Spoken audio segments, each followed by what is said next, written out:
Monsieur le législateur, Monsieur le législateur de la loi de 1916, agrémentée du décret de juillet 1917 sur les stupéfiants, tu es un con. Ta loi ne sert qu'à embêter la pharmacie mondiale sans profit pour l'étiage toxicomanique de la nation parce que le nombre des toxicomanes qui s'approvisionnent chez le pharmacien est infime. Les vrais toxicomanes ne s'approvisionnent pas chez le pharmacien. Les toxicomanes qui s'approvisionnent chez le pharmacien sont tous des malades. Le nombre des toxicomanes malades est infime par rapport à celui des toxicomanes voluptueux. Les restrictions pharmaceutiques de la drogue ne gêneront jamais les toxicomanes voluptueux et organisés. Il y aura toujours des fraudeurs. Il y aura toujours des toxicomanes par vice de forme, par passion. Les toxicomanes malades ont sur la société un droit imprescriptible qui est celui qu'on leur foute la paix.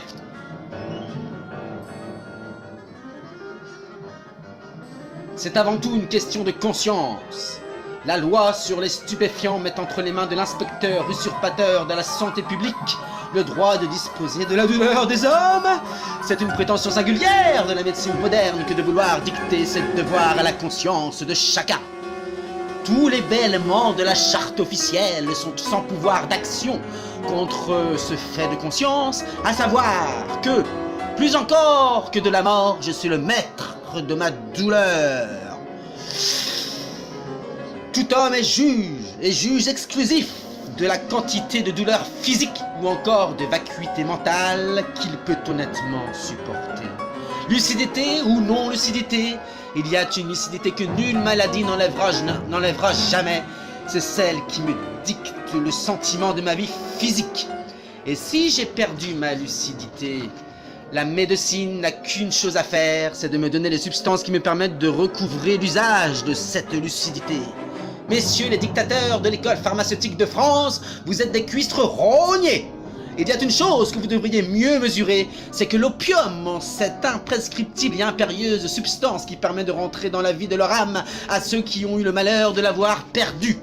Il y a un mal contre l'opium, il y a un mal contre lequel l'opium est souverain et ce mal s'appelle l'angoisse. Dans sa forme mentale, médicale, physiologique, logique, pharmaceutique, comme vous voudrez. L'angoisse qui fait les fous, l'angoisse qui fait les suicider, l'angoisse qui fait les damnés, l'angoisse que la médecine ne connaît pas, l'angoisse que votre docteur n'entend pas, l'angoisse qui lèse la vie, l'angoisse qui pince à la corde ombilicale de la vie. Par votre loi inique, vous mettez entre les mains de gens en qui je n'ai aucune espèce de confiance, cons en médecine, pharmaciens en fumier, juges en malfaçon, docteurs, sages-femmes, inspecteurs, doctoreux, le droit de disposer de mon angoisse, d'une angoisse en moi aussi fine que les aiguilles de toutes les boussoles de l'enfer. Tremblement du corps ou de l'âme. Il n'existe pas de sismographe humain qui permette à qui me regarde d'arriver à une évaluation de ma douleur plus précise que celle foudroyante de mon esprit. Toute la science hasardeuse des hommes n'est pas supérieure à la conscience immédiate que je puis avoir de mon être. Je suis seul juge de ce qui est en moi. Rentrez dans vos greniers médical, punaise. Et toi aussi, monsieur le législateur moutonnier. Ce n'est pas par amour des hommes que tu délires, c'est par traduction d'imbécilité. Oui, par tradition d'imbécilité. Ton ignorance de ce que c'est qu'un homme n'a d'égal que ta sottise à le limiter. Je te souhaite que ta loi retombe sur ton père, ta mère, ta femme, tes enfants et toute la postérité. Maintenant, avale ta loi. Sur une édition originale de 1925 de L'Ombilique des Limbes, d'Antonin Artaud dit le Momo.